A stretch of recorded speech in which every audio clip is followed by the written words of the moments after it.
Today, Trump's White House is boasting a total of 308 arrests made since the administration launched its federal takeover of our nation's capital. Trump says it is all about addressing crime, even though violent crime in D.C. reached a 30-year low last year. But critics of the president argue it is all about control, and Trump is doing very little to dispel that notion, as he has already hinted at implementing his so-called emergency safety methods in other Democratic-led cities. This issue directly impacts the functioning of the federal government and is a threat to America. We have other cities that are very bad. New York has a problem.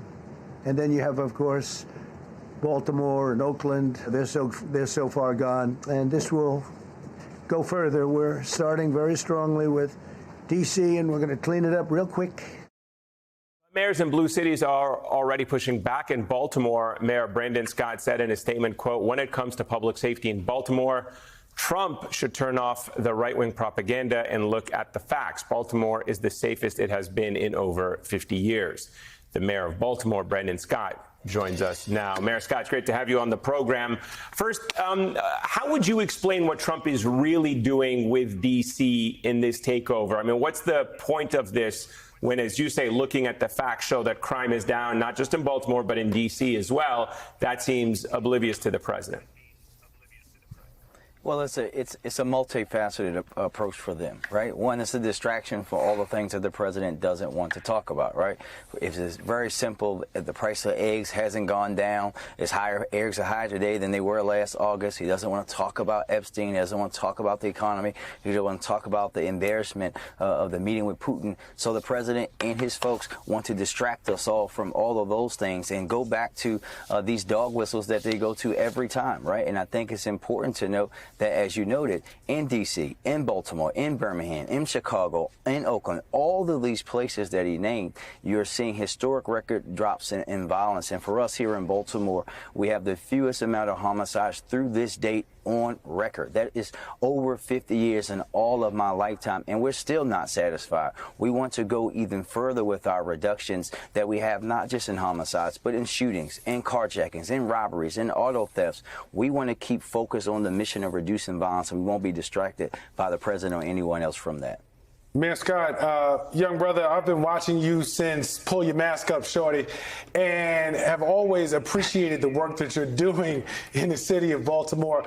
In this moment, I've seen you all over this network on different shows giving commentary about responding to the actions being taken from the White House.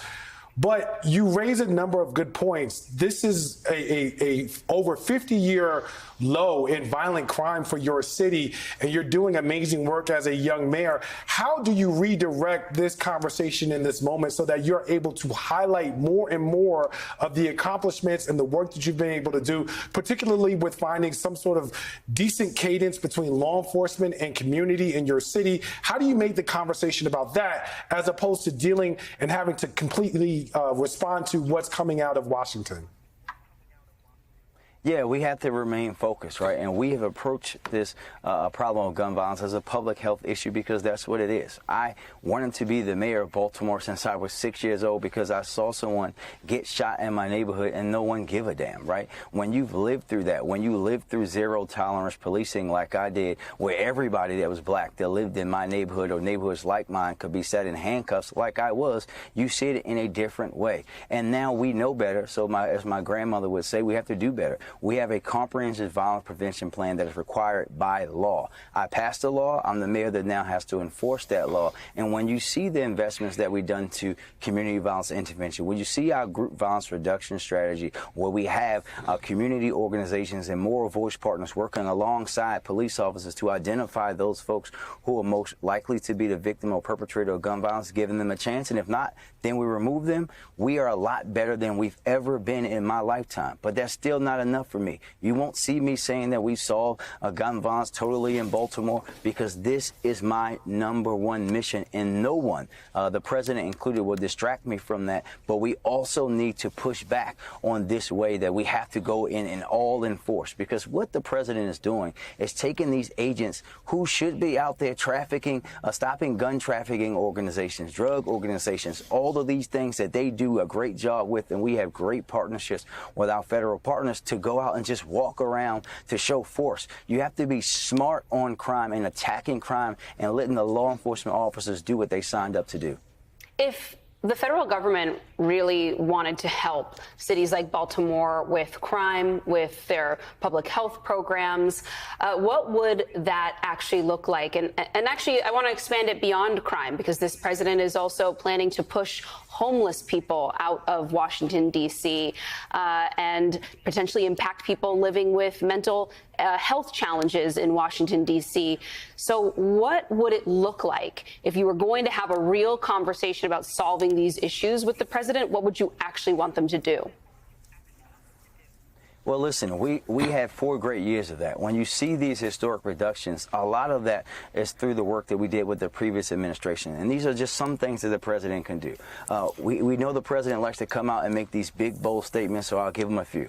He can come out, ban AR-15 and assault rifles. He can come out and say there will no longer be ghost guns in this country, right? Those are simple things that he could do. But he also could stop cutting funding to community violence intervention programs, to victim-based services programs, as this administration has done. He can stop taking ATF, FBI, DEA, Homeland Security agents off of their jobs where they're actually helping cities around the country dealing with violent organizations and people, to put them on immigration and send them back to their work. He could give us more agents to work alongside our law enforcement as at the direction that they already do, without the dog and pony show. And as far as dealing with homelessness, how about we have a historic investment into housing? How about the same amount of money that they're giving to billionaires and these tax cuts that they give to local jurisdictions to build housing? There's a housing crisis in this country. There's a mental health crisis in this country, and the federal government can be doing so much more. But instead, they're criminalizing people that were homeless. This is not the 1990s.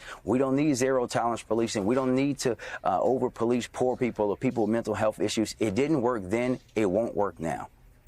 Mayor, is this just an increasing example of over-militarized police?